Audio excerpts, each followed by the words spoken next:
Hi there, this is Mike Larson coming back to you at the Money Show in Philadelphia. I've got Todd Rosenbluth from CFRA Research. Todd, we talked about the broad averages and kind of what you see happening. You described yourself as bullish with a small b in our last conversation. What particular sectors, either at this point, is your research showing as particularly attractive or particularly unattractive that people should be avoiding? Well, we think there, even though we're positive on the overall market, there will certainly be volatility, and especially with what's going on from the political landscape, that's to be the case.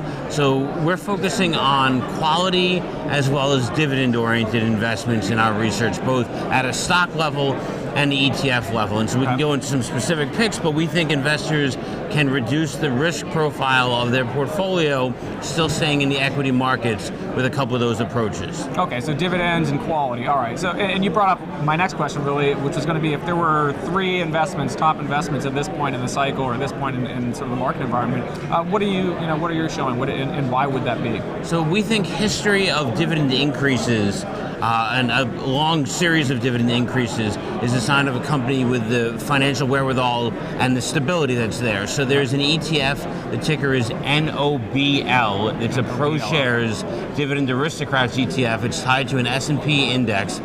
Companies make it into the index for having raised a dividend for 25 plus years, as well as being part of the S&P 500 index. So that's a extremely long-term way of investing on it. The second dividend ETF that we've been highlighting with clients is VIG. VIG, okay. So that's Vanguard's Dividend Appreciation Index ETF. There's no tie to the S&P 500, and there's a 10-year record of raising dividends. So the second one, VIG, has more technology stocks. Companies like Microsoft weren't raising dividends 25 years ago, but they have been doing so 10 years ago.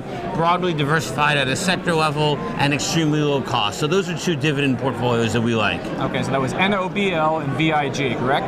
Okay, what would be your third idea at this point? So on the quality side of the ledger, we like an ETF that's QUAL.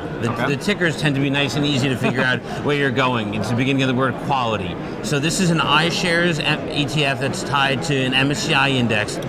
And quality is defined based on certain characteristics like debt leverage and return on equity and other metrics. This is relatively diversified at the sector level. These are the blue chip companies that you'd expect to have within the portfolio, and it's spread it without, and it's just 15 basis points. So this is a very low cost ETF as well. We think cost should matter when investors are doing their research, but not the only thing that matters. They need to look inside the portfolio. Sure. Anything else besides quality, dividend? Is there anything else that's sort of like a third type of ETF or category or style of investing that you think is attractive right now, or is that pretty much what people should be focusing on? Well, what has been happening is fixed income ETFs have been extremely popular in 2019. They've actually gathered more money than equity ETFs for the first time in about 10 years. Okay.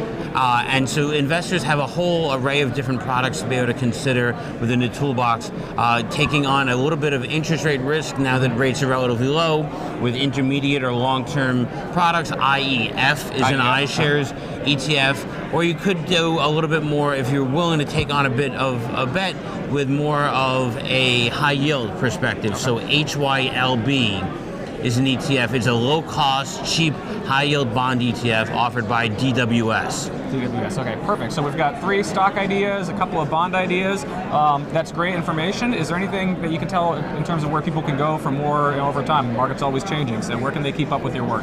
Yeah, so you can find our research at www.cfraresearch.com. You can follow me on Twitter at ToddCFRA or my firm at CFRA Research. We'd love to hear from you. Perfect. I hope everybody got that and enjoyed this time with Todd. Thank you very much for viewing. Thank you for coming. Thanks a lot.